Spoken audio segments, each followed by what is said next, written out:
everybody. How's it going? Thank you for joining us here at DFSCheatSheet.com. This is Squealing Tires, our weekly NASCAR podcast. We get you set for the Penzoil 400, the NASCAR Cup Series race at Las Vegas Motor Speedway. That's coming up on Sunday, February 23rd, 2020. I'm Tyler Miller. Thanks so much for checking us out. We'll dive right into it. We had a great week at Daytona. It was the 2 days of Daytona, with the Daytona 500 being run on Sunday and then finishing it up on Monday. We had a great time. My core lineup, which I think a lot of you guys picked up on from what I wrote, ended up scoring 317.7, cashed in every contest I played in. Kyle Busch's engine would have hung in there. I think we would have had a really big payday. A lot of people had that lineup, though. The 555 tournament on FanDuel, I think we had something like 600 or some entries that had the exact same lineup with Kyle Busch, Denny Hamlin, Clint Boyer, Ryan Blaney, and Brendan Gaughan. But we had a lot of fun playing that. Hopefully we'll have a good weekend this weekend. We'll do our best as we look at Las Vegas Motor Speedway. Just a quick setup here. It's a 400-mile race, 267 laps. Stage breaks lap 80 and lap 160. Lineup locks 3:30 p.m. Eastern time on Sunday. And then just announced, as I'm recording this, the Xfinity race will finish after the Cup race on Sunday night, approximately 7:30 Eastern time. The Xfinity cars, I think they got about 50 laps in on Saturday because of the rain. And because of that rain, NASCAR Cup qualifying was canceled, so the starting positions were determined by the NASCAR rulebook. And basically what that means is this early in the season, they don't use the points from this year. They use the owner points from last year. And so if you don't know what that means, it doesn't really matter. It's basically the owner points stay with the car. So if drivers swap to a different team, they would start based on that car's finishing position last year. So basically that just means Kyle Busch would start on the pole. He was last year's champion. That makes sense, right? Martin Truex second, Harvick third, Hamlin fourth, Logano fifth, so on and so forth. This provides a lot of just DFS wonderfulness, right? It gives us some really good drivers that are not, showed speed in final practice. They're not starting inside the top 10, and I think they have top 10 potential.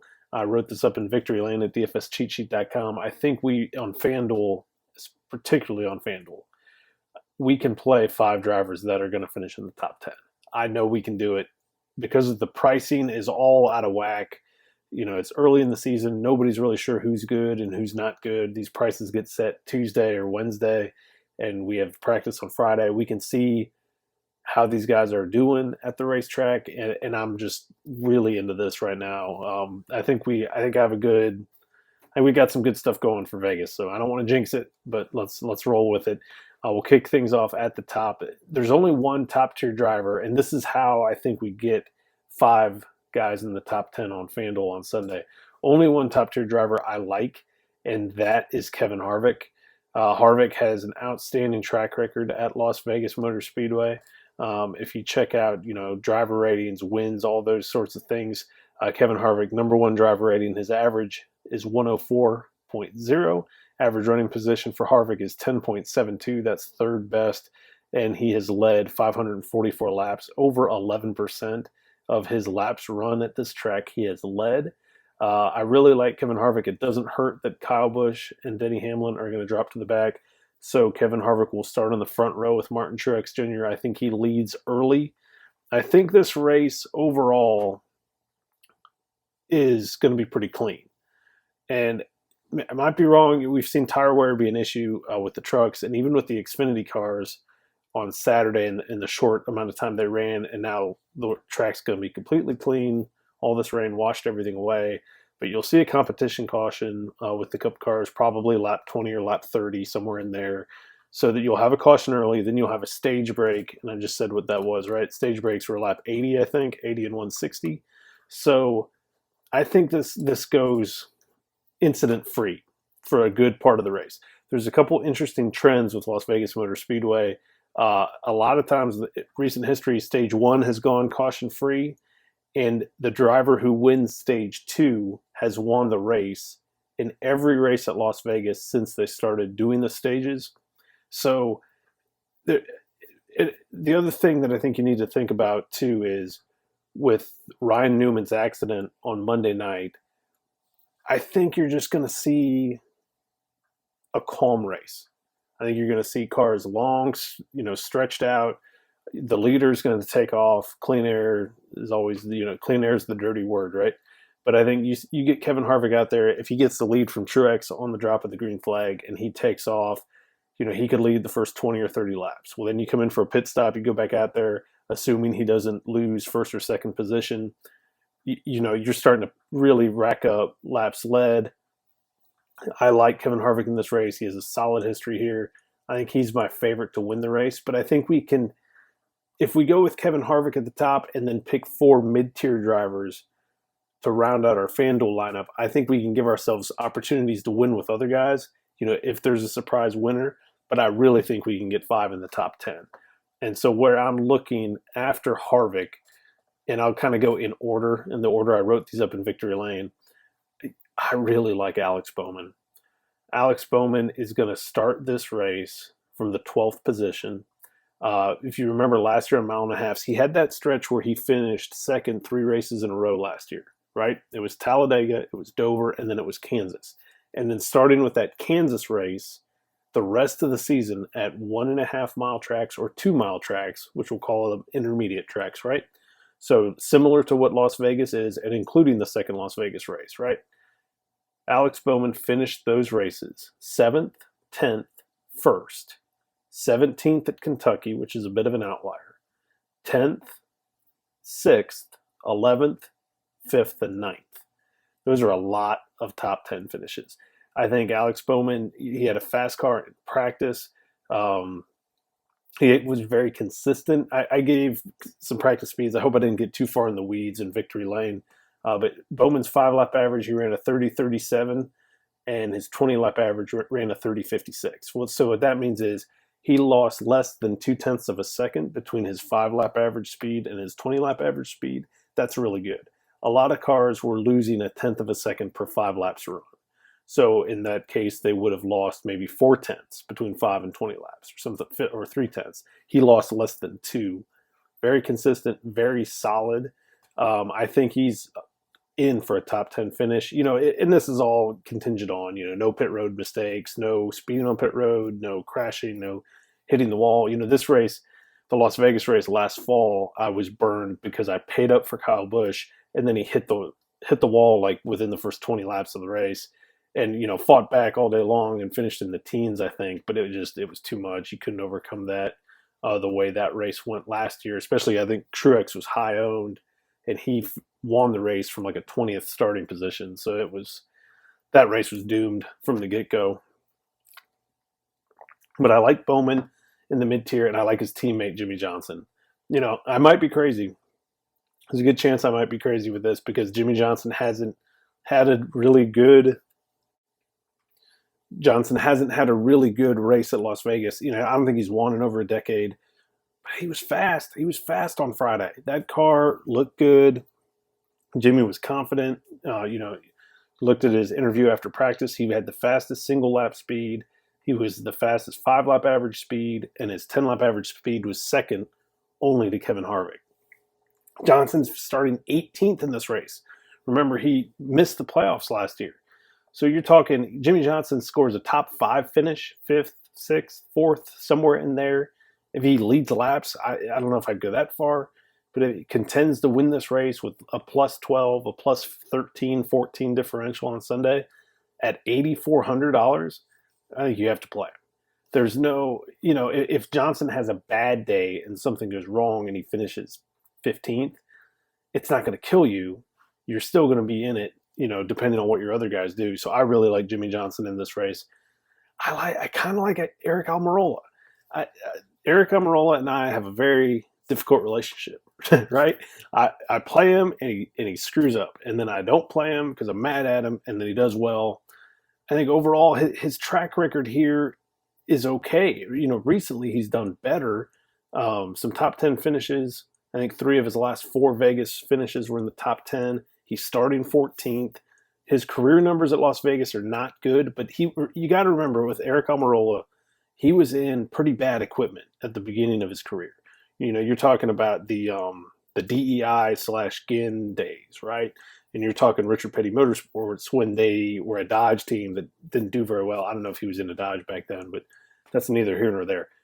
He was on those teams and they weren't very good. He's with Stewart-Haas now. I like the Stewart-Haas Fords. I think there's a lot to say. If you want to look at this race overall in the big picture and say this is going to be Ford versus Chevy. I don't like the Toyotas here. I really don't. I think Denny Hamlin's okay, and I think he could be a solid play if you want to play him instead of Harvick. If you want to play him with Harvick and go play value, you could maybe do that.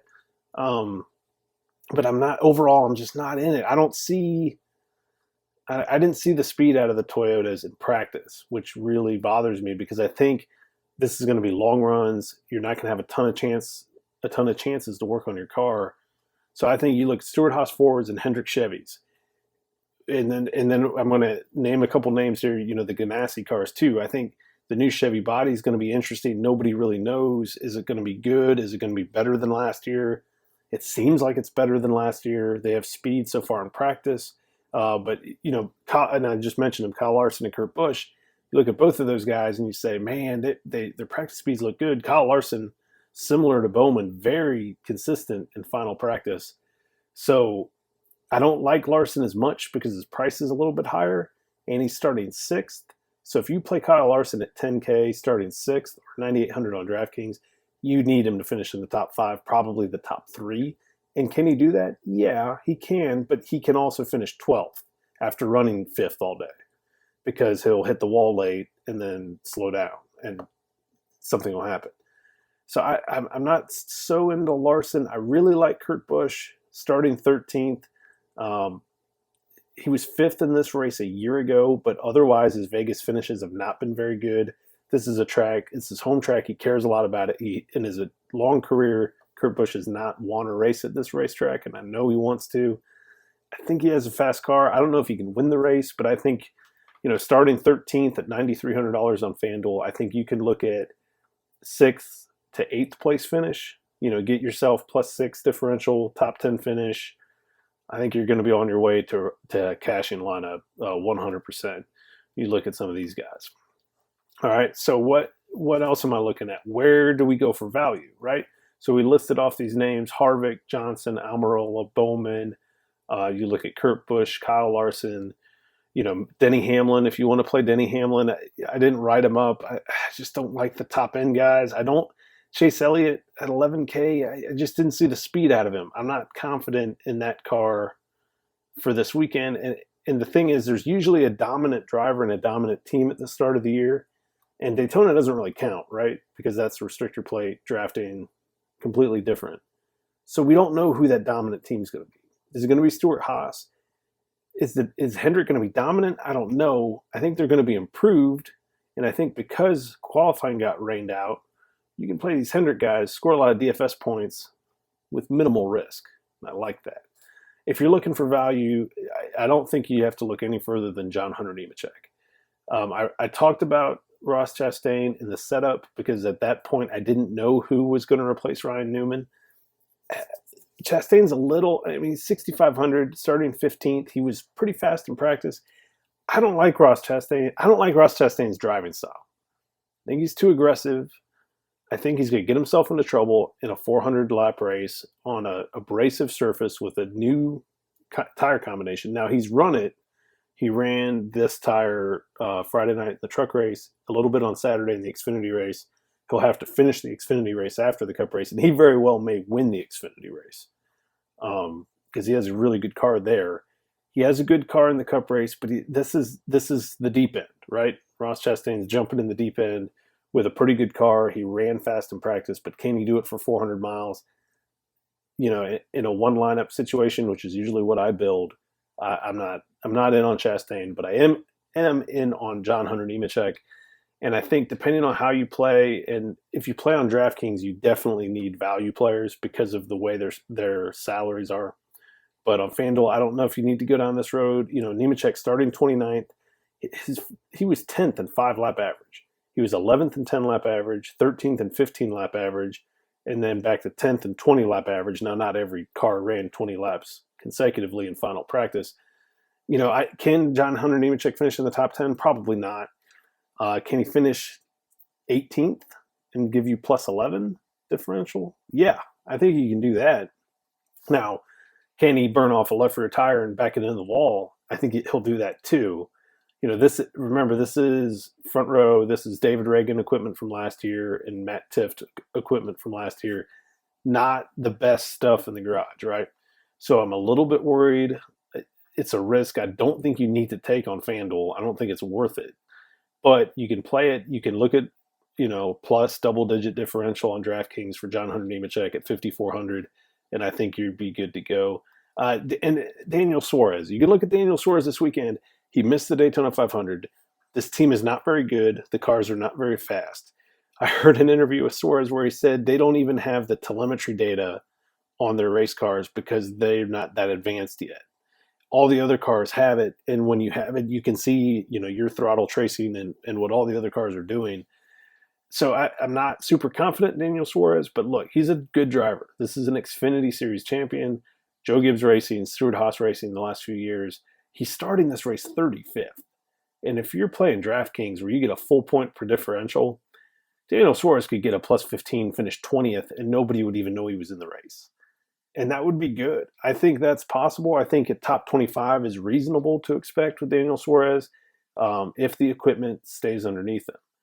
So that's kind of where I'm at. I think, I wrote this up in Victory Lane. I think you can build a FanDuel lineup with 5 drivers who finish the race in the top 10. I don't think you need to go value in this race.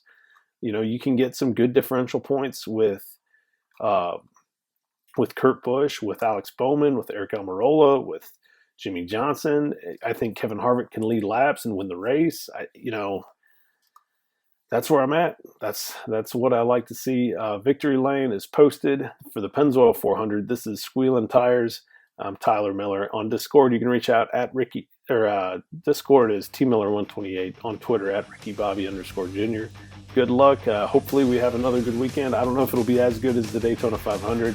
That was a pretty good race, pretty good outcome for us in DFS, but something to shoot for the rest of the season. And we will talk to you guys next week.